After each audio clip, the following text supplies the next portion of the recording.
Unlike every other planet in our solar system, Earth's surface is 70% liquid water, which, while useful for life, is also kind of weird, because everything we know about how and when our planet formed says Earth's surface should be bone dry. The story goes like this. Our solar system formed from the collapse of a large cloud of dust and gas. The dense blob of gas at the center ignited to form the sun, which, as a young, unstable star, unleashed a fierce solar wind. Over time, this stream of charged particles pushed the remaining gas cloud farther and farther out, leaving only solid particles behind to clump together into rocks, planetesimals, and finally, the rocky planets of the inner solar system that we know today.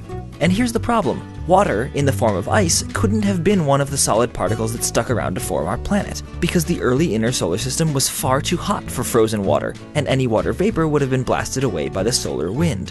So if Earth didn't start off with water, how did we end up with such splendid oceans? We know H2O wasn't manufactured here over the eons, because natural processes like combustion, breathing, and photosynthesis create and destroy roughly equal amounts of water. And either way, the amounts in question are so minuscule that they can't account for the abundance of water on the planet. Since Earth's water was neither part of the original package nor manufactured here, it must have flown in from far away, on meteoroids or comets or other bodies originating in the outer solar system where they were far enough from the sun for frozen water to survive. The dirty ice balls we call comets are a logical candidate for the source of our water, but were ruled out when we discovered that they were far richer in heavy hydrogen than Earth water. Heavy hydrogen has a neutron as well as a proton in its nucleus, and for every million hydrogen atoms in Earth water, about 150 are heavy ones, while typical comet water has twice that many. These mismatched chemical signatures suggest that Earth's water couldn't have arrived on comets.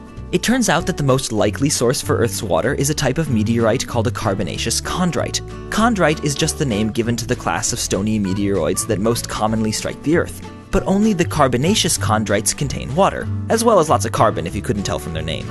They have water in them because they formed out beyond the sun's frost line, and what's more, their water has levels of heavy hydrogen similar to that of Earth water, strongly suggesting that these Earth crashers are the source of our ice caps, clouds, rivers, and oceans. And thus the water that turned our planet into a blue marble came quite literally out of the blue. This episode of Minute Earth is supported in part by Tab for a Cause, one of our subscribers on Subbable, and also a browser extension that donates money to charity each time you open a new tab in your web browser.